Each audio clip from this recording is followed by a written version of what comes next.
하나님의 하나님 되심을 바라보라는 그 마음이기에 하나님을 하나님답게 또 하나님 되심을 바라본다는 의미가 무엇인지를 고민해 보았습니다.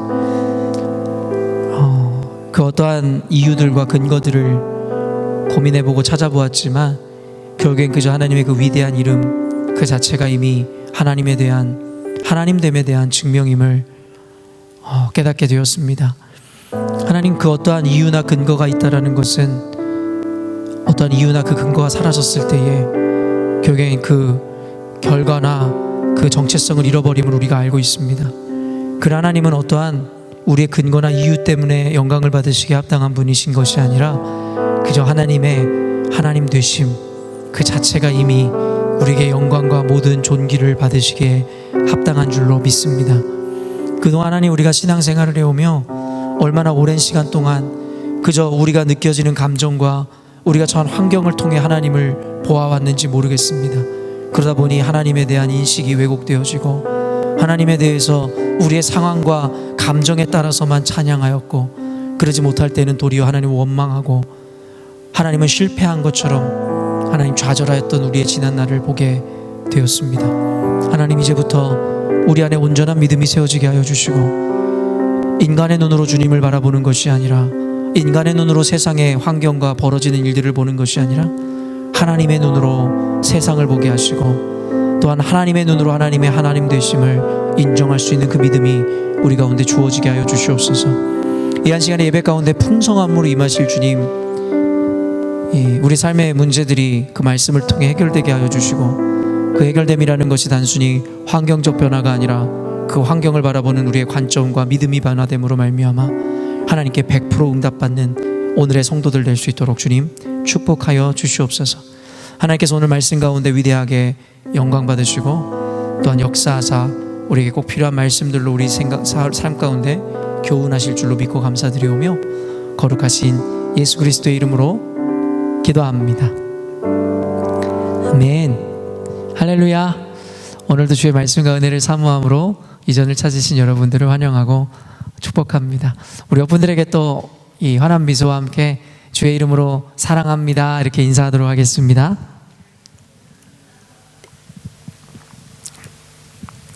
보니까 보통 수요예배나 이렇게 새벽에 오시는 분들은 이쪽 자리를 좀 더 선호하시나 봐요. 다들 아까 여기 펑 비어 있는데도. 근데 사실은 이쪽에 앉으시는 게 요즘엔 더 좋으세요. 빔 프로젝트 때문에라도. 그래서 우리 신집사님이 어떤 마음이신지 오늘 처음으로 앞에 앉으셨는데 하필이면 제일 사각지에 놓이신 것 같기도 하고. 그래서 다음부터는 한동안은 되도록이면 이쪽에 앉으시는 게 여러분 예배의 편의상 더 좋진 않을까 싶은데요. 굳이 제한하는 건 아니고 우리 믿음의 선배들 보면요 꼭 그 자리에 성령이 임하시나 봐요. 그래서 자리 옮기는 걸 굉장히 또 부담스러워 하시더라고요. 그래서 편의상 말씀드리는 거니까 혹시 은혜가 되는 자리가 있으시다면 거기에 앉으셔도 상관 없습니다. 제가 아침을 깨우는 말씀에서 여러분과 함께 잠깐 나눴던 것 같은데 여러분 건강 잘 챙기셨으면 좋겠어요. 그러니까 극단적인 어떤 믿음을 지향하는 이들은 그저 어떤 영적인 건강, 어떤 믿음의 건강을 외치지만 그 마틴 로이드 존스 목사님이 말씀하신 그 영적 침체라는 책에서 인간이 영적인 침체를 경험하는 여러 가지 요소 중에 한 가지가 어떤 육신의 어떤 건강을 잃었을 때 오는 침체라고 규정합니다. 결국엔 우리는 완벽한 존재가 아니잖아요. 그러니까 인간이기 때문에 결국엔 내가 배고프면 짜증이 날 수밖에 없고 몸이 아프면 결국엔 교회 나와 예배하는 것조차도 사실은 너무나도 힘든 일일 수가 있는 것이에요. 그렇기 때문에 이것을 분리적으로 생각하지 마시고 전인격적인 하나님 우리 가운데 역사하시는 주님 앞에 내 혼과 영뿐만 아니라 우리 육신의 건강을 챙기는 것, 그것도 사실은 믿음의 성숙이요 하나님께서 원하시는 예배자의 삶의 태도인 것 같습니다. 그렇기 때문에 여러분 요즘처럼 사실 환절기라는 말이 약간 무색할 정도로 계속해서 그렇게 더웠던 적이 없었던 것 같은 요즘인데 어쨌든 요즘 밤에 더 쌀쌀하더라고요. 그래서 여러분들은 따뜻한 옷 입으시고 또 주무시기 전에 따뜻한 차 한 잔 드시면 아마 더 따뜻한 마음으로 주무실 수 있지 않을까 싶습니다. 그런 의미에서 어쨌든 건강 유의하시고 요즘에 아무튼 모르겠는데 장염이랑 좀 이런 게 많이 유행하고 있나 봐요. 그래서 저 역시도 뭐 꼭 장염인지는 모르겠으나 한 2-3일간 좀 이렇게 몸이 컨디션이 좋지 않은 시간을 보냈는데 여러분들 어쨌든 면역력도 잘 키우시고 건강 관리 잘하셔서 하나님 앞에 전인격적으로 영광 돌리시는 여러분 되셨으면 좋겠습니다. 함께 말씀 보도록 하겠습니다. 이 시간 주님께서 주시는 말씀은 사사기 11장 28절에서 40절 말씀인데요. 사사기 11장 28절로 40절까지 말씀이에요. 여러분도 잘 알고 계시는 어떤 입다 선지자에 대한 이야기를 담고 있는 본문인데요. 저와 여러분이 한 절씩 믿음으로 교독하여 읽도록 하겠습니다. 암몬 자손의 왕이 입다가 사람을 보내어 말한 것을 듣지 아니하였더라.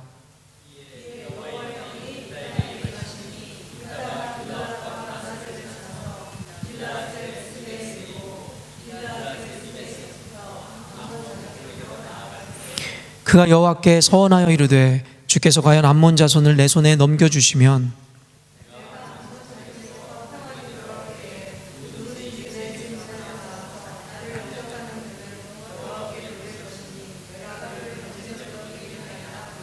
이에 입다가 암몬 자손에게 이르러 그들과 싸우더니 여호와께서 그들을 그의 손에 넘겨주시매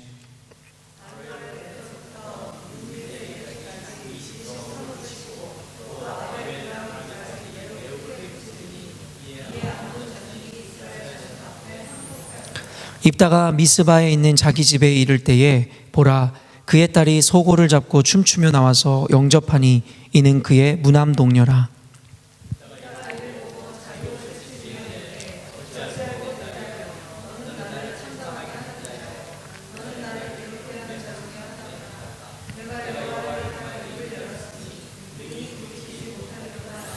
딸이 그에게 이르되 나의 아버지여 아버지께서 여호와를 향하여 입을 여셨으니 아버지의 입에서 낸 말씀대로 내게 행하소서. 이는 여호와께서 아버지를 위하여 아버지의 대적 암몬 자손에게 원수를 갚으셨음이니이다 하니라.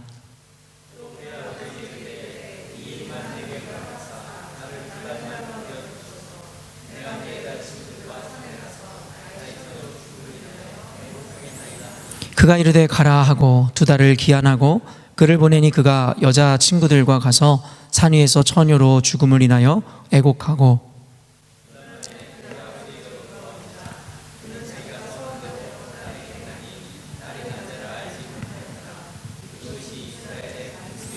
함께 읽겠습니다. 이스라엘 딸들이 해마다 가서 길르앗 사람 입다의 딸을 위하여 나흘씩 애곡하더라. 아멘. 오늘은 사사기 본문 말씀을 통해서 인물 중심으로 함께 은혜를 나누고 있는 이 시간에 사사 입다에 대해서 함께 나누도록 하겠습니다. 언젠가도 사사 입다에 대한 설교를 또 하였었던 기억이 있기에 또한 여러분들 사사 입다는 많은 이 사사들 중에서 그래도 특별히 기억하는 이 사사 중에 한 명이라는 생각이 듭니다. 그래서 우리가 오픈투 우먼이나 이 오픈투 맨에서도 첫 번째 사사가 누구였는지 기억하십니까 하면 아무도 답을 못하는 거예요. 어떻게 보면 우리가 일반적으로 처음과 끝을 잘 기억하는데 그만큼 중간중간에 이 사사들을 약 13명 정도로 우리가 마지막 사무엘 사사까지 이를 때 13명 정도로 우리가 분류하는데요. 결국에는 그 사사들 중에 결국엔 첫 번째였던 온니엘에 대해서는 아무도 이름을 기억하지 못해요. 그런데 그 13명 중에 우리가 손을 꼽아보면 몇 명의 사사나 우리가 알고 있을까? 여러분 지금 머릿속에 지나가는 사람들 뭐 기드온이라든가 아니면 뭐 삼손이 제일 많이 기억이 날 것이고, 조금 성경 공부를 해보신 분들은 사사기에서는 삼손이 마지막 사사지만 사무엘이 사실은 정통성을 잇는 마지막 사사구나라는 것 정도를 알고 계실 것이에요. 그리고 또한 그 두 번째로 좀 주목할 만한 어떤 인물들이 누굴까 한다면 아마 여러분 입다를 꼽아주시지 않을까라는 생각이 들어요. 13명 중에 이름도 모르는 뭐 훌다라든가 여러 가지 사사들이 있지만 여러분은 아마 이 입다 선지자의 이 사사에 대해서는 그래도 한두 번쯤은 좀 들어보시고 고민해 보셨을 만한 이름이라고 생각이 듭니다. 그만큼 입다의 이야기가 성경에서 다룰 때에 그렇게 가볍게 다루지도 않고 분량적으로도 작지 않은 지면을 할애하면서까지 우리에게 입다에 대해서 소개하고 있습니다. 아마도 하나님께서는 어떤 의도를 통하여 이 본문을 통해 우리에게 주시는 그 메시지가 있을 듯 한데요. 오늘 여러분과 함께 이 입다의 이야기를 잠깐 나누면서 오늘날 우리에게 적용케 하시는 그 메시지가 무엇인지에 대해서 함께 고찰해 보는 시간을 좀 가졌으면 좋겠습니다. 단순히 여러분이 그냥 인터넷 정보만 찾아도 찾을 수 있는 어떤 정보들에 대해서, 그 입다에 대해서 여러분에게 알려드리면, 사실은 입다라는 이름 자체가 그는 연다라는 뜻을 갖고 있는, 이름의 의미를 갖고 있는 이 사사입니다. 근데 개천에서 용났다라는 말이 있잖아요. 사실은 그 말이 딱 맞는 사람이 바로 어쩌면 입다일 수 있을 것 같습니다. 왜냐하면 입다는 이 길르앗 지방에서 아버지 길르앗과 그리고 기생 출신 어머니에게서 태어난 서자였습니다. 그러나 오늘 사사기에서 분명히 이야기하지만 서자의 출신으로 태어났지만 결국엔 이스라엘을 구원하는 이스라엘의 큰 용사라 부름을 받는 것이 바로 이 입다 선지자인데요. 어떻게 보면 인생 역전을 이룬 사람이고 하나님 앞에 쓰임받을 수 없는 자가 쓰임을 받았다라고도 할 수 있는 굉장한 어쩜 인생 역전을 거둔 자의 이야기라 생각하시면 됩니다. 여러분, 서자가 갖게 되는 그 서러움이라는 거 우리가 많은 드라마나 영화를 통해서, 한국의 그 고전적인 영화를 통해서 우리가 많이 들어왔었잖아요. 근데 고대 시대의 서자라면 여러분 어땠을까요? 불과 반세기 전만 해도 서자가 갖는 그 서러움이라는 것이 한국 그 국민이라면 그 고통이 뭔지 정도는 알고 있잖아요. 근데 아마 고대 사회에서 서자라는 그 꼬리표는 아마도 그에게 더욱더 큰 수치감을 남겼던 것이 분명합니다. 성경에서도 분명히 기록되어 있는 것이 무엇이냐면, 그가 서자라는 이유로 사실은 이복 형제들에게조차도 미움을 당해서 쫓겨나서 도비라는 땅에서 이 피해서 거기서 살아가게 됩니다. 그러면서 거기서 여러분 서자로 가족에게도 피해서 도망한 인생이 어떠한 삶을 살았겠어요? 당연히 그쪽에 있는 불량배들, 잡류들과 함께 어울려 지내며 그들의 우두머리가 되게 됩니다. 그러니까 아마도 그가 그래도 힘을 갖고 있었고 싸움을 꽤 잘했던 모양이에요. 그러니까 동료들을 모아 결국엔 잡류들의 이 우두머리가 되었다라고 사사기 11장에서 기록하고 있죠. 그러다가 그의 그 싸움 실력이라든가 그의 어쩌면 용맹스러움이 아마 그곳 땅 가운데, 이스라엘 땅 가운데 소문이 났던 모양이에요. 그래서 암몬과의 전쟁이 임박했을 때에 길르앗 장로들이 그에게 요청하여 결국엔 그에게 통수권을 주게 되고 결국엔 적군을 물리치게 된다라는 이야기를 담고 있는 것이 바로 입다의 이야기입니다. 여기까지만 들어봐도 참 개천에서 용났다라는 말이 과언이 아니겠죠. 사실은 이 자체에서도 우리에게 주는 은혜가 있는 것은 무엇이냐면, 하나님의 역사는 상식으로 일하지 않는다는 것입니다. 제가 늘 이야기하지만 금수저 흑수저 논란이라는 것은 세상에서는 적용되어지고 인정하지 않을 수가 없는 세상의 흐름이라고 저는 생각합니다. 돈이 돈을 벌고 결국에는 약육강식의 시대이며 결국은 빈익빈 부익부라는 말이 결국엔 다 통용되는 시대를 우리는 살아가고 있어요. 그러면서 그리스도인들마저도 갇히게 되는 한계가 무엇입니까? 나는 흑수저로 태어났으니까 나는 할 수 없을 거야. 그리고 나는 가진 것도 없고 재능도 없고 능력이 없으니까 나는 되지 않을 거야. 여러분, 물론입니다. 세상적인 관념으로 생각하면 그런 인생은 절대 잘 될 수가 없습니다.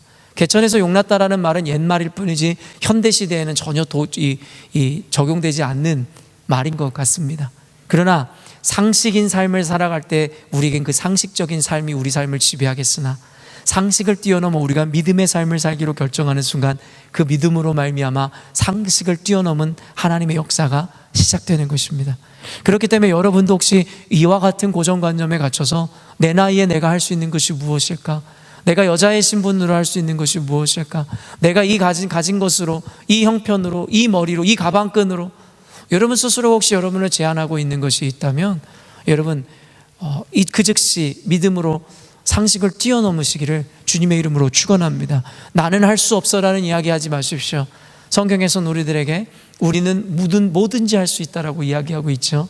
누구 안에서요? 바로 그리스도 안에서, 내게 능력 주시는 자 안에서 내게 모든 것을 할 수 있노라고 성경은 고백하고 있는 것입니다.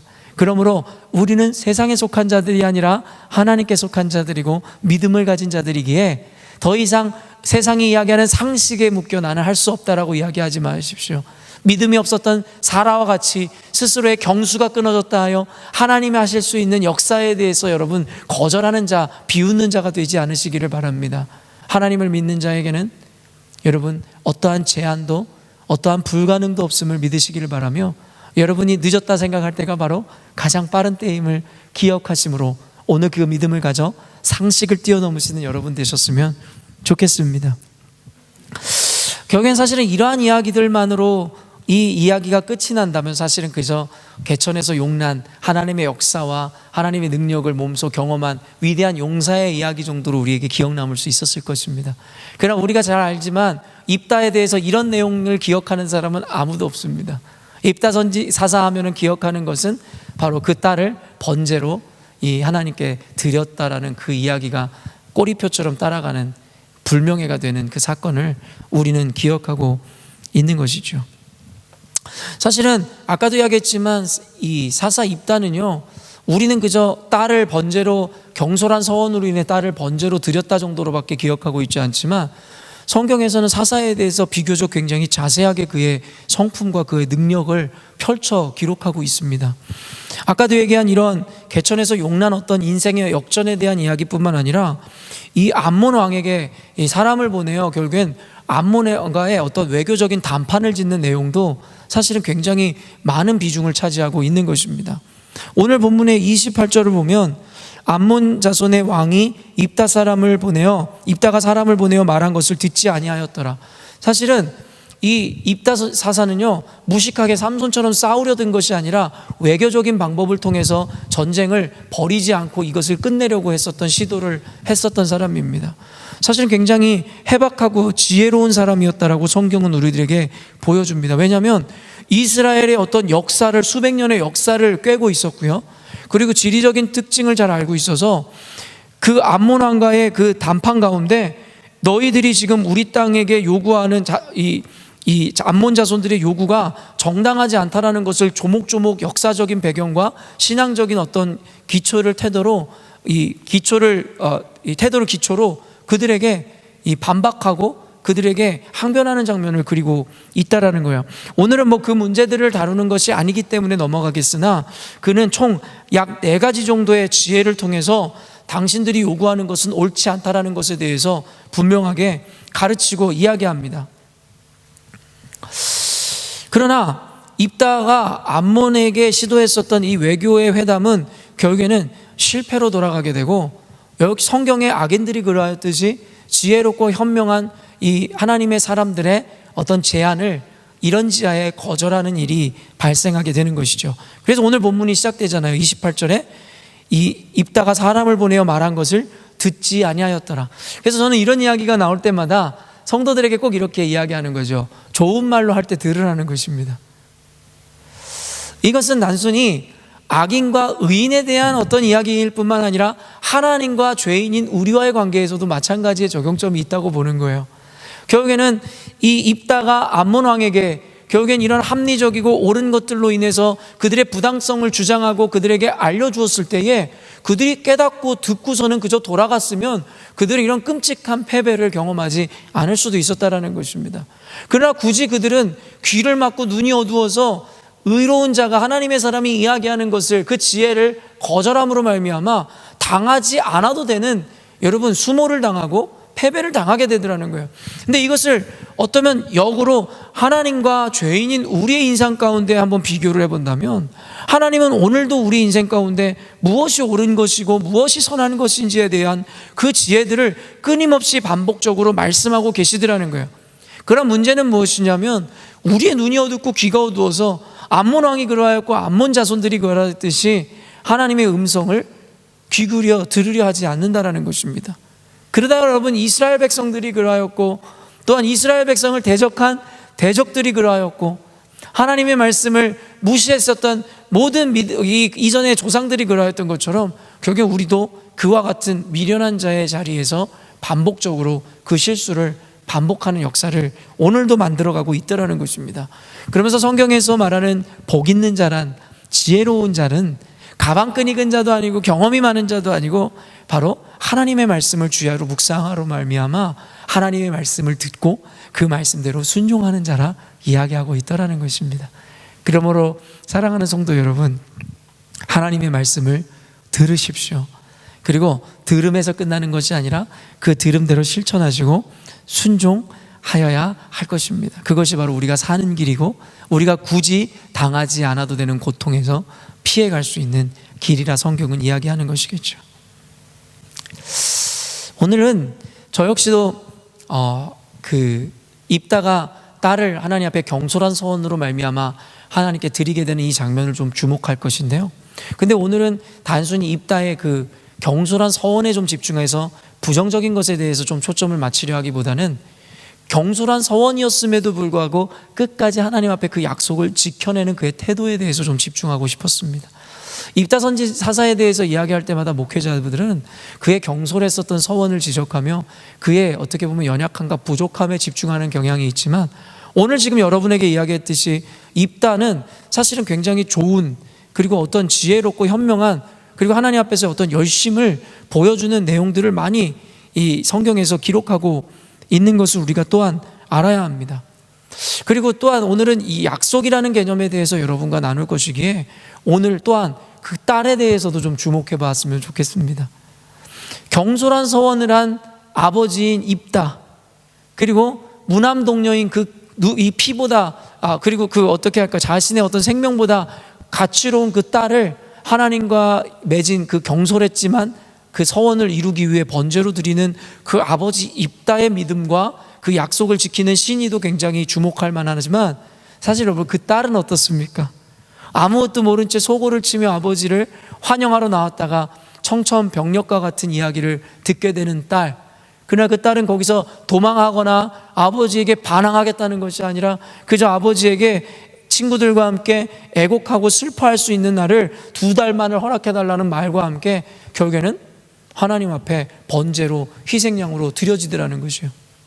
상식적으로 생각하면 그 2달 동안 우리는 충분히 도망할 수 있는 여유를 얻게 되었다고 생각할 수 있겠죠. 심지어 여러분이 입다의 딸이라었으면 어땠을까요? 저였어도 도망갔을 것 같습니다. 그거 내가 하나님과 맺은 언약 아니잖아요. 아버지가 맺은 경솔한 서원이잖아요. 그런데 내가 왜 아버지의 희생양이 되어야 합니까? 라고 생각하면서 저는 2달 동안 도망하였을 것 같아요. 그러나 그 딸은 그러하지 않았다라는 것이죠. 아버지와의 어떠한 신의를 떠나 하나님과 맺은 언약의 그 가치와 중요성에 대해서, 그 무게에 대해서 알고 있었기 때문입니다. 그렇기 때문에 저는 성경에서 이러한 것들 관점으로 볼 때 우리에게 믿음이 더해지는데, 아브라함과 이삭에 대한 이야기도 마찬가지입니다. 많은 사람들이 아들을 바친 이 이삭의 믿음에 대해서만 조명하지만, 여러분 아버지에게 죽을 위기에 처해 있었음에도 불구하고 실족하지 않았었던 이삭의 순종과 믿음에 대해서 집중하지 않잖아요. 여러분 언젠가도 여러분과 나누었지만 이 아브라함은 이미 100세가 훌쩍 넘은 노인네였단 말이에요. 그러나 그 아들은 이제 청장년의 이 청년의 이 시기로 접어들고 있는 이제 한창 건장한 아이였을 수도 있다라는 거예요. 물론 소년에서 청년으로요. 충분히 뿌리칠 수도 있고 도망할 수도 있었지만 성경에서는 이삭이 그러한 반항하는 장면에 대해서 그리고 있지 않다라는 것이죠. 그래서 이삭의 그 모습이 도살장으로 끌려갔었던 어린 양과 같았던 예수 그리스도와 하나의 이 그림자였음을 이야기하는 신학자들도 있는 것이겠죠. 그런 다음에 여러분 어때요? 이삭은 그 이후에 가장 무난한 삶을 살았다라는 평가를 얻을 만큼 이삭은 안정적인 신앙생활과 하나님 앞에서의 복을 누렸던 사람으로 기억합니다. 그 트라우마가 있었을 수도 있었을 텐데요. 어쨌든 그 이야기는 나중에 또 따로 나눠보기로 하고, 오늘은 결국에는 입다와 그의 딸을 통해서 하나님과 맺은 이 약속의 중요성을 알았고 그 무게를, 그리고 그 약속을 신실하게 지켰던 그들의 믿음에 대해서도 한번 집중해 보아야 할 것입니다. 언약신학이라는 것을 제가 얼마 전에 아침을 깨우는 말씀에서도 이 개념을 설명하기 위해서 여러분들에게 좀 펼쳐놓았던 기억이 납니다. 언약신학이라는 것은 우리가 잘 알지 못하지만 사실은 이 칼빈주의나 이 개혁주의의 이 전통에 따라, 여러분 이 칼빈주의, 개혁주의는 늘 따라다니는 이야기고, 그리고 그 가운데 개혁주의의 완성을 이루고자 했었던 이 청교도, 우리가 잊지 말아야 하는 이름이거든요. 그리고 한국 장로교인들이라면 그 청로교 퓨리탄들의 신앙의 그 관념과 정신을 계승하여 지금까지 오고 있다고 해도 과언이 아닙니다. 이 칼빈주의나 그 정통적인 그 청교도 신앙에서의 핵심적인 신학이 바로 이 언약 신학이라는 것이에요. 다른 말로는 이 개약 신학이라고도 합니다. 한 번쯤 들어보셨을 수도 있었을 것 같은데요. 이 언약 신학이라는 것은 그래서 우리 이 개혁주의자들, 장로교 신앙인들에게는 굉장히 중요한 개념이고 중요한 세계관을 이루는 중심 개념 중에 하나입니다. 단순하게 여러분들에게 소개해드리면 결국에는 하나님과 인간 사이에 맺은 그 언약, 그 언약의 완성과 성취를 위한 그 여정이 바로 우리가 살아가는 것이고, 신약, 구약이라 이야기하잖아요. 그 옛 언약과 새 언약을 하나님이 주심으로 말미암아 그것을 완성해 가는 것이 성경의 이야기다라고, 성경을 이 언약과 계약적 관계에서 해석하는 것이 바로 언약신학이라는 것입니다. 그래서 그들이 이야기하는 첫 번째 무엇이에요? 인류의 대표인 아담과 맺은 행위 언약, 그리고 둘째 아담이라고 불려지는 예수님과 맺은 은혜 언약으로 이 언약신학을 두 가지로 분류해서 나누더라는 것이죠. 어쨌든 간에 오늘 제가 여러분들에게 이 신학적인 개념을 설명하려는 것이 아니라, 결국엔 우리 믿음 안에 굳게 새겨져 있는 세계관이 무엇이냐면, 하나님은 인간과 맺은 그 언약을 당신의 신실함으로 지켜낸다라는 것입니다. 그렇기 때문에 하나님께서, 우리가 웨스트민스터의 신앙 서정에서 고백하는 것이 무엇이냐면 성도의 견인이라고 하잖아요. 하나님께서는 결코 선택한 자들을 결코 포기하지도 않고 버리시지도 않는다는 거예요. perseverance 한다는 것이죠. 인내하시고 끝까지 끌어주셔서 구원을 이루게 하시고 그 언약을 성취하신다라는 게 바로 이 그들의 고백이었던 바로 이 견인이라는 개념에 있는 것입니다. 그렇기 때문에 여러분이 한번 하나님의 언약의 백성이 된다는 것에 주어지는 특권이라는 것은 무엇이냐면, 우리 육신의 부모마저도 우리를 참고 참다가 우리가 폐륜의 짓을 하거나 잘못된 일들을 벌일 때 때로는 우리를 내치기도 하고 버리기도 하지만, 하나님은 그러시지 않는다라는 거예요. 아무리 우리를 사랑하는 부모들도 우리를 버릴지언정, 다윗이 그래서 그런 고백을 하잖아요. 내 육신의 부모는 나를 버렸을지라도 하나님은 나를 버리시지 않으신다라는 고백. 여러분, 이것이 바로 우리 그리스도인들이 갖는 안정감입니다. 조건 없는 사랑으로 우리를 선택하시고 우리와 맺은 언약을 세우셨기 때문에 그 어떤 조건도, 심지어는 우리의 죄악마저도 하나님과 우리의 관계를 떼어놓을 수가 없다라는 거죠. 하지만 죄와 함께 공존할 수 없는 하나님은 우리에게 그 죄의 속성을 걷어가게 하시기 위해서 때로는 심판하시고 매를 때려서라도 하나님의 궁극의 약속을 완성시킨다라는 것입니다. 그러므로 여러분이 하나님의 언약 백성이라면, 하나님의 자녀라면 여러분 두려워하지 마십시오. 더 이상 구원에 대해서 논하지 마시라는 거예요. 왜냐하면 하나님께서는 여러분의 어떠함 때문에 여러분을 구원하는 것이 아니라 당신이 맺은 언약을 성취하시기 위해서 여러분을 포기하지 않으실 것이기 때문입니다. 이것이 주는 안정감이 얼마나 깊고 우리에게 얼마나 평안을 주는지 모릅니다. 그러나 여러분, 여기서 중요한 개념이 하나 등장합니다. 바로 언약이라는 것, 약속이라는 것, 계약이라는 것은 쌍방간에 이루어진다는 것입니다. 여러분, 하나님이 하지 못하는 일들에 대해서 제가 종종 얘기하는데요. 뭐죠? 하나님은 거짓말을 못하신다는 거예요. 그리고 하나님은 언약을 깨시지 못한다는 것입니다. 그렇기 때문에 이 쌍방간에 맺은 언약이 깨어지는 데에 있어서 우리가 하나 지워버려야 되는 것은 무엇이냐면, 하나님이 먼저 계약을 파기할 일은 없다라는 것이에요. 그렇다면 이 계약이 파기될 수 있는 한 가지 조건이 무엇이냐면, 우리가 하나님과 맺은 언약을 깨어버릴 때라는 것이에요. 하나님은 깨지 않을 거기 때문입니다. 계약이라는 거, 언약이라는 건 쌍방간에 이루어졌을 때라야 완성되는 것이지 일방적으로는 이루어질 수 없는 개념이기 때문입니다. 그래서 하나님께서는 성경에 여호수아에게도 말씀하시고, 모세에게도 말씀하시고, 아브라함에게도 말씀하시고, 다윗에게도 말씀하시고, 그 이외의 모든 믿음의 사람들에게 이야기하는 것이에요. 뭐라고 말씀하시죠? 네가 말씀을 의지해서 좌로나 우로나 치우치지 않고 내가 하는 모든 말씀을 지켜 행하면 내가 네가 어디로 가든지 너와 함께 할 것이고 너에게 승리케 하시리라는 약속을 맺으시라는 거예요. 그러나 그 조건이 무엇이었어요? 네가 내 말에 듣고 순종하면이라는 계약 조건이 붙었다라는 것이죠. 그렇기 때문에 하나님과 맺은 언약을 우리가 먼저 파기하지 않는 이상 하나님은 우리를 버리시지 않는다라는 것입니다. 그렇기 때문에 이 개념으로 확대시켜 본다면, 하나님 앞에서 우리가 하나님께 서원하고 약속한 것에 대해서 우리는 그렇게 가벼이 여겨서는 안 된다라는 것입니다.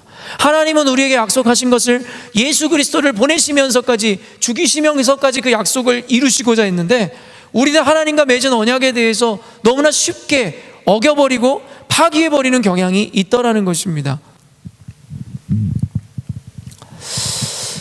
여러분, 하나님과 약속했었던 기억이 있나요? 보통 우리가 이럴 때 많은 서원을 하잖아요. 어렸을 때 내 자식이 어떤 몹쓸 병에 걸려 죽어가고 있을 때 하나님 앞에 기도하죠. 하나님, 이 아이를 살려만 주시면 제가 이 아이를 목회자로 하나님께 나시린으로 드리겠습니다. 사실 이런 소원을 하는 이야기들은 제가 참 많이 들으면서 신앙생활 했던 것 같아요. 여러분들도 그랬을 거 아니에요. 하나님, 이 재정적 위기만 피해가게 하시면 앞으로 하나님 앞에 11조를 꼭 드리도록 하겠습니다. 그 외에 어떤 것이 있었을까? 하나님, 이 위기만 벗어나게 되면, 하나님 이것만 벗어나게 되면, 이것만 해결해 주시면, 여러분, 우리는 얼마나 이 백지수표와 같이 하나님과의 언약을 남발해버리며 하나님께 썼을까요? 얼마나 많은 약속을 했는지도 잊어버릴 정도로, 우리 뇌리에서 이미 사라져서 버렸을 정도로 너무나 많은 약속을 해버렸죠. 그럼 어때요? 그것을 지켜가는 신실한 약속의 사람들이 얼마나 계시냐는 거예요. 단순히 어떤 큰 개념뿐만 아니라 작은 것도 또 마찬가지입니다. 그래서 성경에서는 하나님 앞에 맹세하지 말라고 이야기하는 것이죠. 함부로 하나님의 이름 앞에 맹세하지도 말라는 것이에요. 그러나 우리는 화장실 갈 때 다르고 나올 때 다르다고, 간절할 때에, 위기의 순간에는 하나님 앞에 약속을, 왜냐하면 그것 자체가 너무 중요했으니까요. 쉽게 약속하지만 이제는 그 위기에서 벗어난 이후에 그 약속을 기억하는 이가 많지 않더라는 것이에요. 근데 여러분 아세요? 하나님은 그 약속을 잊지 않으셨습니다. 저는 오늘 여러분들에 대해서 어떤 정죄감을 주거나 마음에 압력을 가하고자 하는 것이 아닙니다. 이것에 대해서 여러분이 적용할 메시지들을 적용하십시오. 앞으로 하나님 앞에 하는 약속들에 대해서 여러분들이 이전에 가졌던 태도를 버리시고 하나님 앞에 하나님과 맺은 언약의 중요성에 대해서, 그 무게에 대해서 인식하시라는 것이고, 둘째로는 할 수만 있다면, 여러분 마음 가운데 떠오르게 하는 약속이 있다면 여러분 오늘이라도 지켜내십시오. 하나님은 신실하신 분이십니다. 그리고 하나님은 잊지 않으시고 기억하시는 분이십니다. 오늘 입다에 대해서 제가 장황하게 설명하지 않아도 모두 아는 것이기에, 그는 여러분 경솔한 소원을 하는 거예요. 이미 암몬 자손을 하나님께서 이스라엘 백성에게 주시겠다 말씀하셨지만 결국엔 그가 괜히 헛바람이 들었다 해야 될까요? 아니요, 경솔한 소원을 하는 거예요. 굳이 하지 않아도 되는 소원을 하는 것이죠. 하나님, 암몬 자손을 내 손에 준다면 내가 전쟁에서 평안히 집으로 돌아갈 때 누구든지 나를 문 앞에서 영접하는 자를 하나님께 번제로 드리겠다라는 그런 말도 안 되는, 당시 또 인신제사는 율법에서 굉장히 금하는 것이었거든요. 근데 자기가 무엇이간데 여러분 그 인신제사를 하나님 앞에 소원하냐라는 거예요. 그러니까 이는 열심도 있었고 또 다른 의미에서 지식과 지혜가 있었지만 하나님에 대한 무지함을 드러내는 장면이겠죠.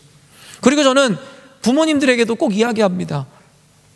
자식의 인생에 대해서 스스로 마음대로 서원하지 말라는 것입니다. 그 딸에 대해서 주장할 이유가 무엇이 있습니까?